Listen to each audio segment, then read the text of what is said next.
El nuevo pacto está ligado al pueblo judío y el pueblo judío está ligado al nuevo pacto, lo sepan o no. Por 2000 años muchas teologías de la iglesia decían que esto ya se acabó, pero los dos van de la mano. El nuevo pacto está ligado a la permanencia del pueblo judío porque no se cumplirá plenamente hasta que el pueblo judío regrese al Mesías y el Mesías regrese al mundo.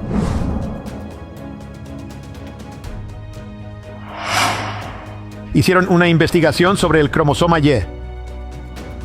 De más de 1000 hombres del pueblo judío, de todos, bueno, primero de Israel y luego también, y de todas partes en diferentes naciones, y luego ellos también incluyeron a personas no judías de todo el mundo. ¿Qué encontraron?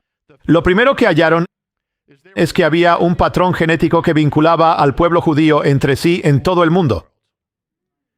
Lo que significa resolver de una vez por todas, la existencia judía no es primordialmente o necesariamente la religión, aunque eso está ligado, sino que, como dice la Biblia, son un pueblo de carne y hueso que han descendido juntos, estudiaron a judíos en Israel, pero que habían venido de todo el mundo por 2000 años, por muchos siglos estuvieron en Rusia, Estados Unidos, Europa del Este, África, Arabia, Marruecos, Sudamérica, por todo el mundo. Muchos de ellos habían estado separados por 2000 años. Algunos de ellos habían estado separados por 2500 años, porque algunos eran de Babilonia, de ese cautiverio, y nunca regresaron hasta los tiempos modernos. Así que deberíamos esperar que después de todos esos años fueran más parecidos a la gente con la que vivían en las naciones. Pero en cambio, el estudio encontró que estas personas de cada rincón del globo eran más cercanas genéticamente entre sí que cualquier otro pueblo en el mundo. Y ahora no se habían visto por 2000 años, pero eran más cercanos entre sí. Y de nuevo, algunos fueron dispersados desde la época de Jeremías, Ezequiel y Daniel. Y sin embargo, sus descendientes estaban más cerca, estaban unidos entre sí en todo el mundo cuando no se habían visto en todo ese tiempo. ¿Qué significa eso? Como dice la Biblia, Dios preservó la simiente, la cera de Abraham. Son de carne y hueso, pero Dios también ha cumplido su palabra de preservarlos. Miren, no es solo que el pueblo judío pudo haber sido aniquilado hace mucho tiempo por la gente. Deberían haber sido borrados por las leyes de la historia. No ves jebuseos corriendo por ahí, no ves hititas corriendo por ahí. No ves eso, pero ves a gente judía corriendo por ahí o conduciendo. Dios los preservó, pero miren, si solo se hubieran mezclado en matrimonio, habrían desaparecido igual. Dios los preservó. Él preservó la simiente para los tiempos finales. ¿Qué más significa? Significa que se deduce, también si los judíos, significa que el pueblo judío, ya que ellos estuvieron separados por tanto tiempo, y parte de esa separación se remonta a la época de Jeremías, lo que significa que son el mismo pueblo que existía en los días de Jeremías. Y el pueblo que estaba en los días de Jeremías era el pueblo que descendía de Abraham, quien vivió en esa región. Así que resulta que el pueblo judío es el mismo pueblo, desde los tiempos de Abraham. Así que, a pesar de todas esas acusaciones, y eso iría en contra de la palabra de Dios, observen que Dios dijo que sobrevivirían. Número 1. En segundo lugar, en la misma profecía donde dice que la descendencia de Israel no desaparecerá, es la misma profecía que habla del nuevo pacto. Ahora, algunas personas tienen la idea en su teología de que, ahora es un nuevo pacto, así que Dios dice que ya no necesitamos a los judíos. Pero eso no es lo que dice aquí. La primera vez que aparece la frase nuevo pacto es en el mismo capítulo en el que Dios dice que nunca dejará que el pueblo judío desaparezca. Así que el nuevo pacto está ligado al pueblo judío, y el pueblo judío está ligado al nuevo pacto, lo sepan o no. Haré un nuevo pacto ¿con quién? Con la casa de Israel, dice él. Es para todos, pero menciona primero a la casa de Israel. Durante 2000 años, muchas teologías eclesiásticas decían que todo esto se había acabado. Solo aceptaban la parte del nuevo pacto, pero no aceptaban la segunda parte de esa profecía. Rechazaban la continuidad eterna de lo que Dios dijo sobre el pueblo. Pero ambas cosas van de la mano. El nuevo pacto está ligado a la continuación del pueblo judío, porque no se cumplirá plenamente hasta que el pueblo judío regrese al Mesías y el Mesías regrese al mundo. Así que todo está unido, y el pueblo judío no se sentirá realizado hasta que llegue al nuevo pacto. Un artículo de la Associated Press habla de un estudio que descubrió que el pueblo judío, de nuevo, estaba más vinculado genéticamente entre sí que cualquier otro pueblo, aunque vivieran por todo el mundo. Fue el primer estudio que se hizo allí. Y así, todos los estudios han demostrado esto, pero también encontraron algo más. Descubrieron que el pueblo judío está vinculado a otro pueblo más que a cualquier otro. Aparte de entre ellos mismos, y ahora uno piensa, bueno, podrían ser los alemanes, estuvieron en Alemania, o los polacos, podrían ser los rusos. Estuvieron allí por mucho tiempo. Podrían ser todas estas cosas, pero ya saben con quiénes, porque han estado por todo el mundo. ¿Saben con quiénes están más vinculados? Los árabes. ¿Por qué? Es exactamente lo que dice la Biblia. Abraham tuvo 2 hijos. Uno fue Isaac. El otro fue Ismael. De Isaac viene el pueblo judío. De Ismael vienen los árabes. Tenían el mismo padre. Diferente madre, mismo padre. Así que aquí es asombroso después de eso. Ahora bien, ¿de dónde salió eso?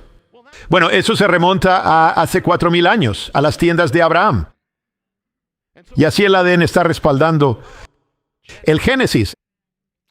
El vínculo dice, esto es de la Associated Press, dice que el vínculo genético entre judíos y árabes sugerido por el estudio refleja el relato bíblico del Génesis. Esta es la Associated Press, no precisamente algo, ya saben, religioso o espiritual. Refleja el relato del Génesis con Abraham y sus 2 hijos. Pero no solo eso. También era un tipo particular de árabe que estaba más vinculado al pueblo judío. Y ellos eran los de Arabia Saudita y los libaneses. Líbano, Arabia Saudita, todos son vecinos de donde está Israel. Los libaneses están justo en la frontera, arriba de Israel. Pero el pueblo judío, la mayoría, no ha estado allí por miles de años todavía. Todo apunta hacia Israel. Y luego hubo 2 más que estaban aún más cerca del pueblo judío. ¿Saben quiénes eran? Eran los sirios. Ahora pienso, bueno, ¿qué es eso? Bueno, déjenme decirles. Rebeca era de Harán, que está en Siria. La madre de Israel. Labán, Raquel y Lea también eran de Siria. Así que las madres de Israel, 3 de las 4 matriarcas eran sirias. Así que aquí están vinculados a Siria. Y el último son los árabes palestinos, lo que señala el lugar real Israel. La Biblia dice, ya ven, es algo asombroso. En el 70 después de Cristo, el templo de Jerusalén fue destruido. Los registros fueron destruidos. Y el pueblo judío se dispersó por todo el mundo, pero la Biblia dice que va a ser preservado. E incluso habla del linaje de los 144,000. ¿De qué tribus serán? E incluso habla de la casa de David en el tiempo del fin. Así que eso va a continuar. Habla de la casa de Leví. Eso va a continuar. Y sin embargo, ahora cuando todos los registros están destruidos, llega la tecnología del ADN, que ahora está restaurando el eslabón perdido y diciendo, sí, son de esto, esto y esto. En el futuro incluso podrían determinar de qué tribu son. Pero es interesante. No entraré en esto ahora porque iremos a otro ámbito en un momento. Pero es interesante porque hay otro estudio completo. No entraré en él.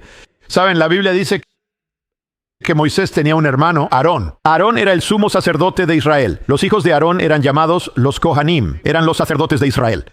Tenían que ser descendientes. Ahora el gen Y, hay esto, ellos hicieron un estudio de judíos que tenían la herencia de ser de la casa de Aarón, o tenían el apellido vinculado a la casa de Aarón. ¿Y saben qué? Encontraron un gen sacerdotal. Encontraron un gen que vincula no a todo el pueblo judío, sino a los hijos de Aarón. Aquellos que tienen el nombre o la herencia tenían más probabilidades de que apareciera en ellos. Y se remonta hasta el principio. Dijeron que se remonta a unos 3,000 años aproximadamente a un solo hombre. Adivinen quién está ahí, Aarón. Aunque no vamos a entrar en eso ahora, pero vamos a llevar esto a otro ámbito ahora. Dios ha preservado sobrenaturalmente la simiente, los genes, el ADN de Israel. Según las profecías, según la promesa, según su palabra, la semilla de Israel está ligada a la palabra de Dios. Fue predicho en la palabra. Fue preservada conforme a la palabra. Da testimonio de la verdad de la palabra y de que la Biblia es la palabra de Dios. Así que la semilla de Israel está ligada a la palabra de Dios. E incluso eso que les compartí, que aun cuando el pueblo judío fue esparcido por el mundo, se llama siembra de la diáspora. Y es el mismo momento en que salen al mundo. El mismo momento en que Jesús dice a sus discípulos, vayan por el mundo y prediquen el evangelio. Fue sembrada, sucedió al mismo tiempo, sembrada por todo el mundo hasta el día de hoy. Lo cual nos lleva a otro misterio de otro reino. La semilla está ligada a la palabra. En Isaías 55 dice esto. Porque como desciende de los cielos la lluvia y la nieve y no vuelve, sino que riega la tierra y la hace germinar y producir, para que dé semilla al que siembra y pan al que come. Así será mi palabra que sale de mi boca. No volverá a mí vacía, sino que hará lo que yo quiero y será prosperada en aquello, para lo cual la envié. Aquí hay una palabra que vincula lo que baja del cielo, como la lluvia. Y luego dice específicamente semilla y frutos y la palabra de Dios. La palabra de Dios baja del cielo, está ligada a como una semilla que da vida. Pero aún más directamente, escuchen lo que dijo el Mesías, Yeshua, Jesús. Lucas 8 dice, ahora cuando se reunía una gran multitud y los de las diversas ciudades acudían a él, habló por medio de una parábola. Dijo esto, el sembrador salió a sembrar su semilla.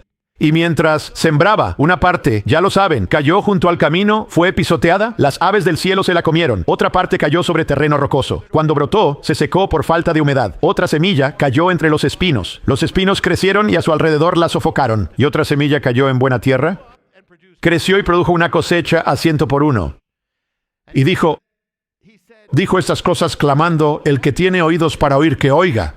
Entonces, sus discípulos empezaron a preguntarle qué significaba la parábola. Y les dijo, a ustedes se les ha concedido conocer los misterios del reino de Dios, pero a los demás se les habla en parábolas, para que viendo no vean y oyendo no entiendan. Ahora, esta es la parábola. Solo voy a leerlo más. Esto es solo una cosa. Él dice esto. La semilla es la palabra de Dios. La semilla es la palabra de Dios. Ahora estamos viendo los dos reinos uniéndose aquí. Lo dice así, directamente, la semilla es la palabra. La semilla es la palabra. Está explicando cómo ahora el Señor no inventa parábolas a la ligera. Cada palabra, cada parte de ella va a significar algo. La semilla es la palabra de Dios. La palabra de Dios es una semilla. ¿Cómo? Una semilla es de vida. Está viva. La palabra de Dios es de vida. Está viva. Una semilla produce vida. La palabra de Dios produce vida. Una semilla es parte de una cosecha. La palabra de Dios es parte de la cosecha. Una semilla es sembrada. La palabra de Dios es sembrada. Una semilla es lanzada y esparcida, dispersada, y así es la palabra de Dios en el mundo. Una semilla está hecha para la tierra. La palabra de Dios también está hecha para la tierra. Compartiré eso en un momento. Lo explicaré. Miren, una semilla inicia el cambio, nuevos comienzos. La palabra de Dios inicia el cambio y comienza cosas nuevas. Pero vayamos más profundo. Una semilla contiene información. La palabra de Dios contiene información. Una semilla contiene información oculta, un código. La palabra de Dios contiene información oculta, un código. No hablo del código de la Biblia.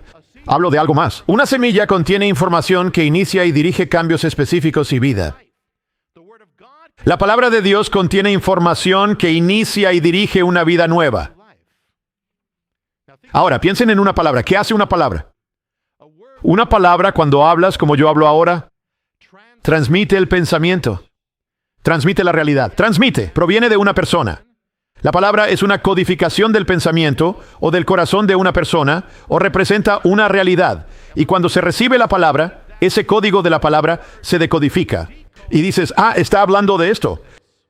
Dices, bueno, ¿cómo es un código? Las letras son solo símbolos. Los sonidos de las palabras no significan nada a menos que se les dé un significado. ¿Entienden? Estoy emitiendo sonidos. Todos son símbolos. Pero cuando lo escuchas, lo estás recibiendo, lo estás oyendo. Cuando alguien habla y estás decodificando, bueno, esa palabra significa esto. Y esa palabra significa aquello. Así que esto es lo que significa. Así que lo que yo estaba pensando, ahora sabes lo que es. La realidad de esto. Y lo mismo ocurre cuando lo lees en un trozo de papel. Hay una realidad detrás de este blanco y negro. Todo esto son símbolos, pero se ponen símbolos, luego se saca del símbolo cuando lo recibes y se vuelve real. Se convierte, en este caso, en vida. Así que, al igual que una semilla tiene un código, y luego se pone en... Y con una semilla tienes un ser, una vida, y luego se codifica en la semilla. Y luego, cuando se recibe, se convierte en otra vida, se decodifica. Así que una palabra es como una semilla. Una palabra es una semilla. Una semilla es genética. La palabra de Dios, ahora ustedes, lo explicaré, también es genética. La semilla transmite vida a través del ADN. Viene de la vida, trae vida, transmite vida. Eso se decodifica. La palabra gen o genética proviene de la palabra griega genos, que significa nacimiento. Y de ahí obtenemos también la palabra génesis. La palabra generar, siembras una semilla y generas nueva vida. Ahora, escuchen lo que dice la palabra sobre esto. Primera de Pedro, bendito sea el Dios y Padre de nuestro Señor Yeshua, Jesús, el Mesías, quien según su gran misericordia nos ha hecho nacer de nuevo, para una esperanza viva, por la resurrección de Jesús, el Mesías de entre los muertos, quien nos hizo nacer de nuevo. Ahora, el versículo 23 dirá cómo. El versículo 23 dice esto: siendo renacidos, no de simiente corruptible, sino de simiente incorruptible. Ahora, miren esto. Aquí hablamos de nacer de nuevo, del nacimiento, pero ahora hay una semilla. Cuando nacieron en lo natural, hubo una semilla. Hubo genética. Una semilla de vida hizo que nacieran. Ahora, en Dios han nacido de nuevo. Pero no solo nacieron de nuevo. Nacieron de una semilla. Tienen que nacer de una semilla. Entonces, ¿qué es una semilla? Bueno, aquí se revela que no nacieron de una semilla corruptible, perecedera y carnal. Nacieron de una semilla incorruptible e imperecedera, no terrenal. Y luego dice lo que es. Por la palabra de Dios. Por la palabra de Dios nacieron. Esa fue la semilla. Así es como verán, todos nosotros de alguna manera recibimos la palabra. Y cuando recibimos la palabra es una semilla, nacimos de nuevo. Porque la recibimos. La palabra de Dios aquí se revela como la semilla incorruptible que hizo que no nacieran corruptibles, sino incorruptibles. Una semilla produce una flor. Su nuevo nacimiento, su nueva vida, su nuevo ser es la flor que brotó de la palabra de Dios. El fruto del Espíritu. Bueno, él habla del fruto de dar fruto. El fruto viene de una semilla. La semilla produjo su nueva vida, su nuevo yo. La semilla contiene genes. Una semilla contiene genes. Los genes producen el nacimiento, la vida. Entonces, ¿qué significa eso? La palabra de Dios como semilla da vida y cada semilla contiene un código. Y entonces, ¿qué contiene la palabra de Dios? Ahora bien, estoy hablando espiritualmente. Contiene el ADN de Dios, del cielo. Ya ven la naturaleza de Dios. Verán, cada semilla contiene la naturaleza de quien la da, de quien la produce. Quien da la palabra de Dios es Dios. Cuando nacieron de nuevo, ¿cómo que nacieron de nuevo? Como un hijo de Dios. Hola, soy Jonathan Cahn y espero que el video haya sido de bendición. Asegúrate de oprimir el botón de suscribir y activa la campanita para que se te notifique cada vez que se publique un nuevo video. Puedes compartir tus reacciones en los comentarios y cómo te ha bendecido. Y comparte este video con tus amigos. Gracias por ver y nos vemos la próxima vez.